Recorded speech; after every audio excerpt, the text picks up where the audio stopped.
Hello, my dear students. Today we are going to do one of the important uh, topics from sexual reproduction in flowering plants. This is revision short 7. So you have one of the important topics that's called megasporogenesis, that in female gametophyte, embryo sac formation. Megasporogenesis, we talked about microsporogenesis in the previous one. You have a megaspore mother cell here, which will undergo meiosis and form four haploid megaspores. And this thing occurs inside the nucleus itself.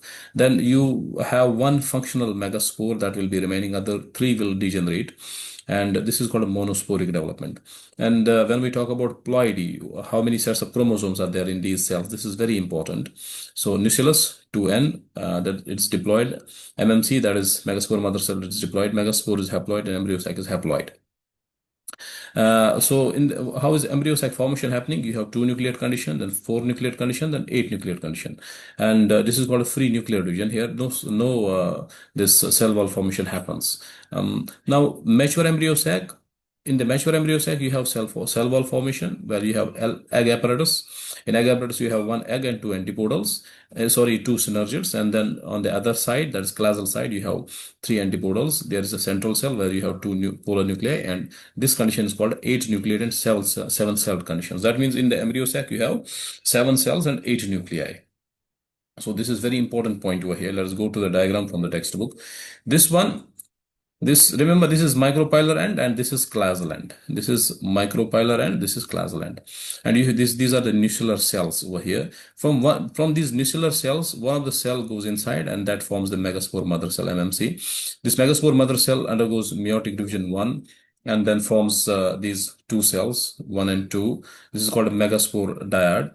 And then from these two cells, four cells are formed. That is, this is called as megaspore tetrad. You can see towards the classal end, this is micropyle, this is classal end. This cell is shown as a big cell here because there are too much nutrition is available here on towards the classal end. But towards the micropyle end, this nutrients are not there. So these three cells, they degenerate. These three megaspores, they degenerate.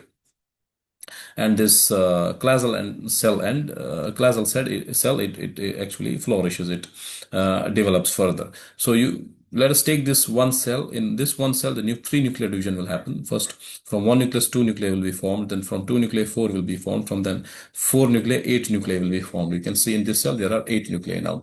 And so this is a free nuclear division happening here. Inside the cytoplasm, we have free eight nuclei.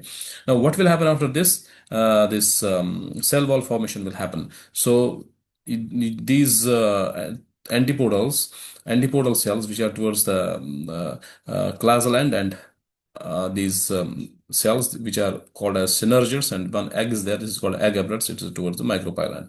And in the center, you have two central cells. This is a central cell where you have two polar nuclei. Now, if you flip this embryo sac around, now this side will be micropyle and this side will be classal end. Towards the classal end, you have these three antipodals, and then you have two of the polar nuclei in the polar nuclear cell or central cell.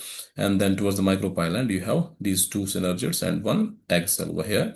And this is the micropyle end. In these synergids, you have filiform apparatus, which will help in actually receiving the pollen tube towards the synergids. Now, I told you this is a monosporic development happening here. Monosporic, that means only one cell, one megaspore will develop into the further this embryo sac. Now, why is this monosporic development? Why other megaspores will not develop? Why only one will develop? There's a reason. So there are different reasons actually. Number one reason is resource partitioning. And number two reason is your this. What do you mean by resource partitioning? That developing ovule supplies limited nutrients. Number two is developmental polarity of ovule. That means the ovule has the polarity. It has classal end, it has micropylar end. I told you classal end is more nutritionally favorable. That's why that cell develops. Then there is genetic and hormonal control also. Gene expression and hormonal gradients in the ovule, they favor only development of one megaspore. And other cells, they undergo PCD, that is programmed cell death. And then one more reason is to ensure a single embryo sac is formed. So monosporic development ensures one embryo sac per ovule. It maintains orderly fertilization, and there is evolutionary advantage also, like it is simple, it is efficient, and it is highly successful reproductively. That's why monosporic development happens. Thank you very much for watching this video.